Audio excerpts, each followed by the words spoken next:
SA 501 के बारे में हम लोग बात कर रहे हैं, ठीक है। SA 501 किसके रिलेटेड बात करता है बेटा? Audit evidence specific consideration for selected item. मतलब क्या बोला है यहाँ पे? हमको ऑडिट एविडेंस का गैदर करना है पर कोई स्पेसिफिक सिलेक्टेड आइटम्स के लिए। वो स्पेसिफिक सिलेक्टेड आइटम्स 3 है बेटा। कौन से? LIC segment. LC से क्या है यहाँ पे? LC से लिटिगेशन एंड क्लेम्स। I से है आपका इन्वेंट्री और S से है यहाँ पर सेगमेंट इंफॉर्मेशन। मतलब सेगमेंट से सेगमेंट इंफॉर्मेशन, ठीक है। तो देखो, ऑडिटर को sufficient and appropriate audit evidence gather करना है 3 चीजों से related, that is LIC segment. Okay, अब देखो, अब मेरा ऑब्जेक्टिव क्या है? तो देखो, कुछ असर्शन से रिलेटेड मुझे sufficient and appropriate audit evidence gather करना है। जैसे इन्वेंट्री की बात करूं तो मुझे एग्जिस्टेंस और कंडीशन से रिलेटेड गैदर करना है। लिटिगेशन एंड क्लेम में मुझे कंप्लीटनेस से रिलेटेड गैदर करना है। और अगर मैं सेगमेंट इंफॉर्मेशन की बात करूं तो उसके presentation and disclosures accordance with FRF, उससे related sufficient and appropriate audit evidence gather करना है कि ये तीनों चीजें बराबर से है। क्या है बोलो? ये तीनों चीजें बराबर से है। ओके, अगला देखो, इन्वेंट्री। सर, अब सबसे पहले शुरू करेंगे इन्वेंट्री से। इन्वेंट्री अगर मटेरियल है, क्या ध्यान रखना? इन्वेंट्री मटेरियल होना चाहिए।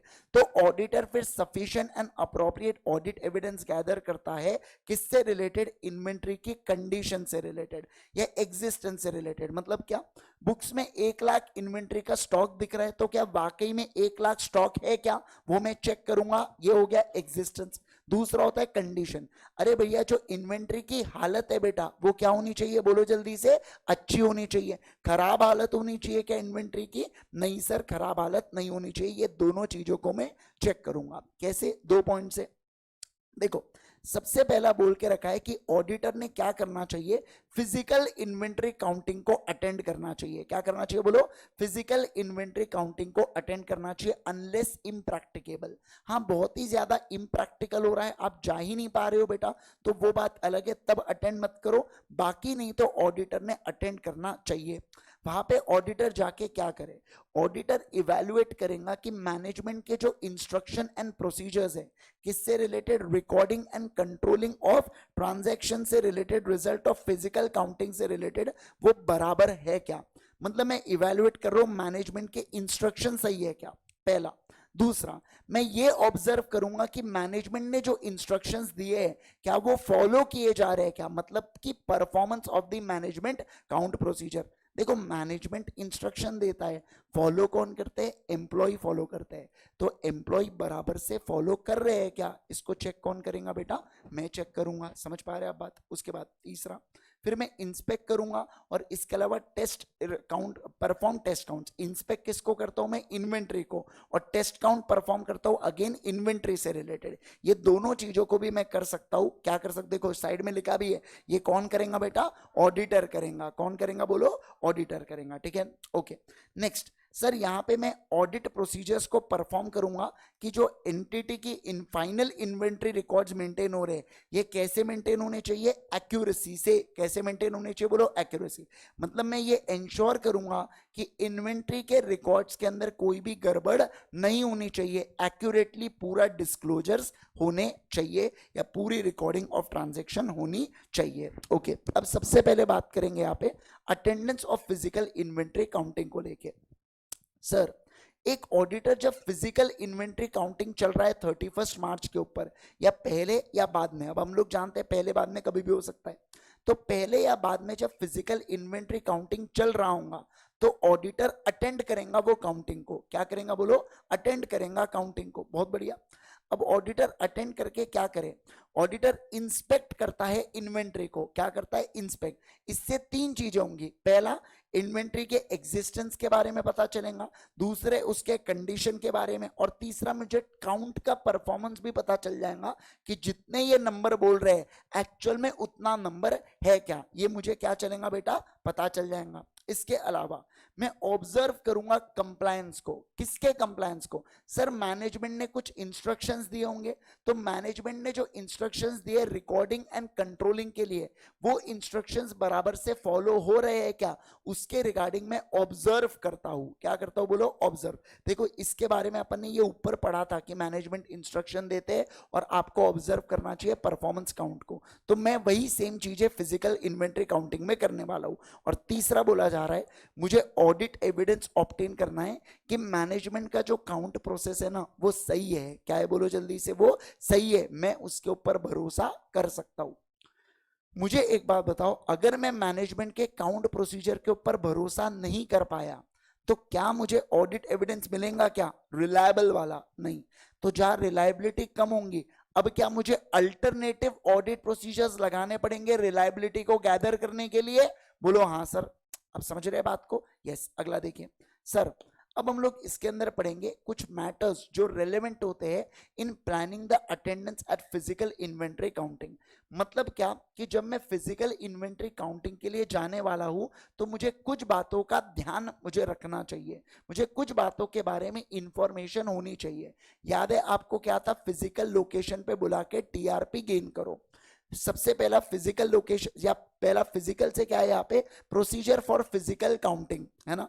क्या प्रोसीजर्स अपनाए जा रहे हैं फिजिकल काउंटिंग के लिए? लोकेशन का मतलब होता है कहां पर इन्वेंट्री रखी गई है, ये मुझे नॉलेज होना चाहिए। फिर टीआरपी को गेन करो, टाइमिंग क्या है इन्वेंट्री काउंटिंग का, रोमम क्या है इन्वेंट्री के अंदर, और परपेचुअल सिस्टम मेंटेन किया है क्या, यानी कि रिकॉर्डिंग ऑफ ट्रांजैक्शन प्रॉपरली हुआ है क्या।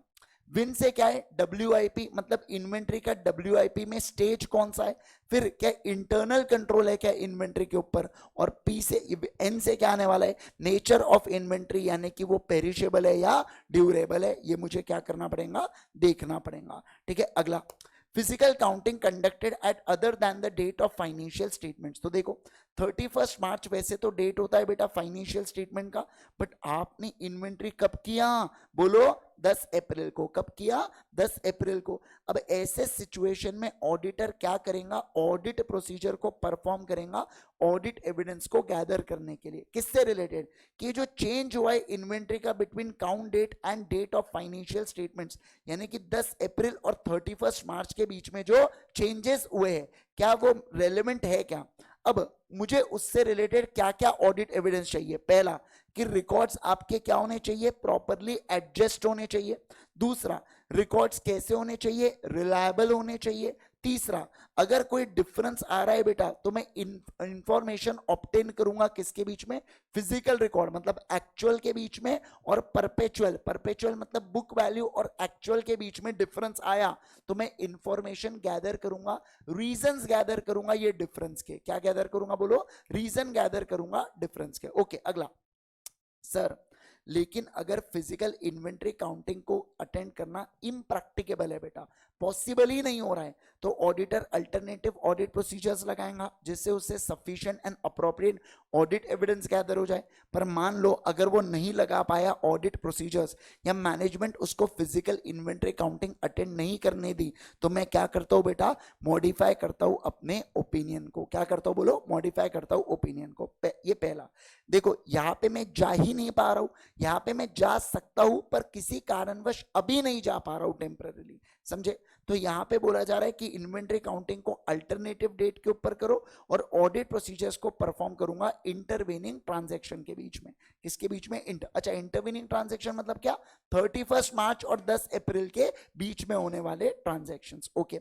फिर देखो सर, इन्वेंट्री अगर कस्टडी में है किसके पास? थर्ड पार्टी के पास, तो मैं क्या करूंगा? कंफर्मेशन रिक्वेस्ट करूंगा थर्ड पार्टी से, और चाहे तो मैं परफॉर्म करूंगा इंस्पेक्शन या अदर ऑडिट प्रोसीजर्स, जैसे मैं डॉक्यूमेंट को चेक करूंगा जो थर्ड पार्टी ने इशू किया है।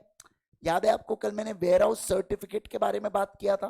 फिर दूसरा, सर इन्वेंट्री को अगर मैंने प्लेज किया है, मान लो जैसे तनिष्क ज्वेलर्स है, उसने गोल्ड को गिरवी रखा है बैंक के पास, तो मैं बैंक से कंफर्मेशन ऑब्टेन करता हूं आपके पास वाकई में कोलैटरल है क्या।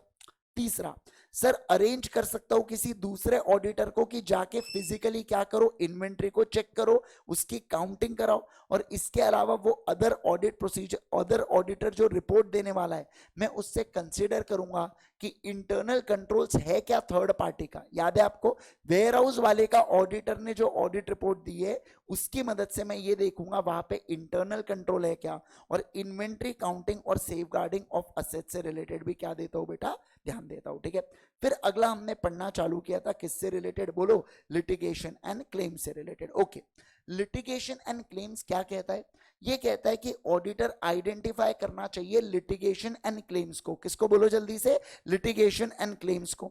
अब कैसे आइडेंटिफाई करेंगे ऑडिटर लिटिगेशन एंड क्लेम्स को, तो सबसे पहला इंक्वायरी करके, क्या करके बोलो, इंक्वायरी। इंक्वायरी किससे करता है वो, अपनों से पराये से, अपने कौन है मैनेजमेंट, पराये कौन है एक्सटर्नल लीगल काउंसिल। ओके, फिर इसके अलावा और मैं कैसे आइडेंटिफाई कर सकता हूं, रिव्यू करके, रिव्यू का मतलब होता है डॉक्यूमेंट्स को देख के, कौन से डॉक्यूमेंट्स को देख के, तो मिनट्स ऑफ मीटिंग और टीसीडब्ल्यूजी और एक्सटर्नल कंफर्मेशन के बीच में कोई बातचीत हुई है तो मैं क्या कर सकता हूं, उस बातचीत के स्क्रीनशॉट से, स्क्रीनशॉट मतलब उनके कम्युनिकेशन को रिव्यू करके, क्या करके बोलो, कम्युनिकेशन को रिव्यू करके। और इसके अलावा जो लीगल एक्सपेंस अकाउंट में खर्चे हुए हैं उससे भी मुझे पता चलेगा क्या, कि यहाँ पे वाकई में कोई लिटिगेशन वगैरह कंपनी का चल रहा है या नहीं चल रहा है। समझ पा रहे हैं आप बात को, अरे बोलो बेटा यस। अगला देखो सर, अगर ऑडिटर असेस करता है कि उसे रोमम आइडेंटिफाई हुआ है किसके अंदर,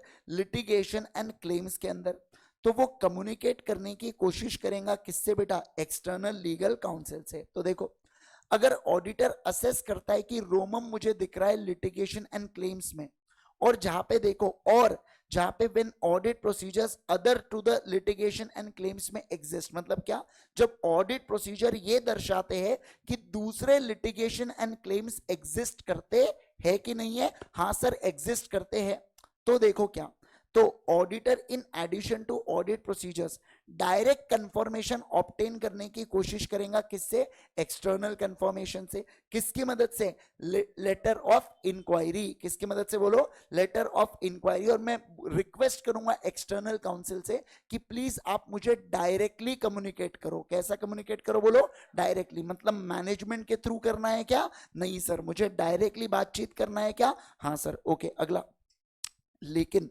सर ऐसा भी तो हो सकता है, क्या हो सकता है बोलो, क्या हो सकता है कि वो एक्सटर्नल लीगल काउंसिल के ऊपर उसका जो अथॉरिटी है, उसकी जो प्रोफेशनल बॉडी है बेटा, वो उसके ऊपर रिस्ट्रिक्शन डाल रहे हो। ठीक है, मान लो ये लॉयर है और इनको बार काउंसिल कहते हैं बेटा कि आप कम्युनिकेट मत करो, तो ऐसे सिचुएशन के अंदर मैं स्पेसिफिक इंक्वायरी करूंगा, जनरल इंक्वायरी नहीं करूंगा। स्पेसिफिक इंक्वायरी में मैं 3 मैटर को लेके बातचीत करूंगा। पहला, पूरी की पूरी लिस्ट क्या है लिटिगेशन एंड क्लेम्स की वो बताऊंगा। दूसरा, मैनेजमेंट का उसके ऊपर क्या कहना है और उनके हिसाब से क्या फाइनेंशियल इंपैक्ट आ सकता है, आ सकता है क्यों, क्योंकि मैंने कौन से शब्द का इस्तेमाल किया, एस्टिमेशन। दूसरा, और तीसरा, मैं अब उनसे पूछूंगा कि मैनेजमेंट का असेसमेंट आपको सही लग रहा है या खराब लग रहा है, उसके बारे में मुझे बताओ। समझे क्या, 3 बातें लेटर ऑफ इंक्वायरी में ऑडिटर करता है। पहला, पूरी लिस्ट देता है लिटिगेशन एंड क्लेम्स की। दूसरा, मैनेजमेंट का असेसमेंट क्या है उसको लेके, और मैनेजमेंट क्या एस्टिमेट करता है कॉस्ट को, और इसके अलावा आपका क्या कहना है मैनेजमेंट के असेसमेंट के ऊपर, हमको फर्दर इंफॉर्मेशन उसके ऊपर दो। कुछ ऐसे सिचुएशन है बेटा जहां पे ऑडिटर से रहा नहीं जाता और ऑडिटर को मिलना पड़ता है किससे, एक्सटर्नल लीगल काउंसिल से। 3 चीजें RCM।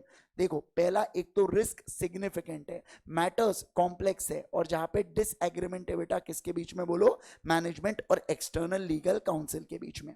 अब मान लो मैनेजमेंट मना कर देता है ऑडिटर को एक्सटर्नल काउंसिल को मिलने से, या एक्सटर्नल काउंसिल मना कर देता है मैनेजमेंट ऑडिटर को जवाब देने से, या ऑडिटर को ऑडिट प्रोसीजर्स ही नहीं मिल पा रहे हैं जब मैं अल्टरनेटिव ऑडिट प्रोसीजर लगाया तो भी। मतलब तीनों चीजें देखो, पहला तो मैनेजमेंट ने मना किया, मैं अल्टरनेटिव प्रोसीजर लगाऊंगा। मान लो दूसरा, एक्सटर्नल लीगल काउंसिल जवाब नहीं दे रहा है, मैं अल्टरनेटिव प्रोसीजर लगाऊंगा, बट मेरे अल्टरनेटिव प्रोसीजर भी क्या हो गए, फेल हो गए। तो उस सिचुएशन के अंदर मैं कैसा ओपिनियन दूंगा, मॉडिफाइड ओपिनियन। कैसा बोलो, मॉडिफाइड ओपिनियन। फिर बहुत ही इजी और फालतू पॉइंट देखा अपन ने, सेगमेंट इंफॉर्मेशन। सेगमेंट इंफॉर्मेशन कहता है कि ऑडिटर को चेक करना है कि जो सेगमेंट इंफॉर्मेशन है इसका प्रेजेंटेशन और डिस्क्लोजर एज पर किसके हुआ हो, AS 17 के अनुसार। किसके अनुसार बोलो? AS 17। मतलब मैनेजमेंट AS 17 लगा के फाइनेंशियल स्टेटमेंट्स को प्रिपेयर करता है बेटा, ठीक है। मैं ऑब्टेन करूंगा मेथड्स, क्या ऑब्टेन करूंगा बोलो? अंडरस्टैंडिंग ऑफ मेथड्स जो मैनेजमेंट ने यूज किया है, जिससे मैनेजमेंट ने किसी को सेगमेंट इंफॉर्मेशन डिटरमाइन किया है, ठीक है ना। यस, तो उसके अनुसार प्रॉपर डिस्क्लोजर हुआ है क्या, और टेस्ट करूंगा अप्रोप्रिएट रिकॉर्ड्स को। इसके अलावा अगर मैं सेटिस्फाई नहीं होता हूं तो मैं क्या अदर ऑडिट प्रोसीजर्स भी लगा सकता हूं क्या? हाँ सर, बिंदास लगा सकता हूं, उसके अंदर कोई भी प्रॉब्लम नहीं है, ठीक है। नॉट सो इंपॉर्टेंट, लेकिन लिटिगेशन एंड क्लेम्स और इन्वेंट्री, ये दोनों चीजें बहुत ज्यादा इंपॉर्टेंट है आपके लिए एग्जाम के पर्सपेक्टिव व्यू से, राइट। चलिए, तो ये होता है यहाँ पे आपका कौन सा ऐसे समा, बेटा बोलो जल्दी से, ऐसे 501। ये जनरली ना आपको याद नहीं रहता है 501, ठीक है ना, याद रखना, ये थोड़ा सा मुश्किल होता है आपको याद रखने में।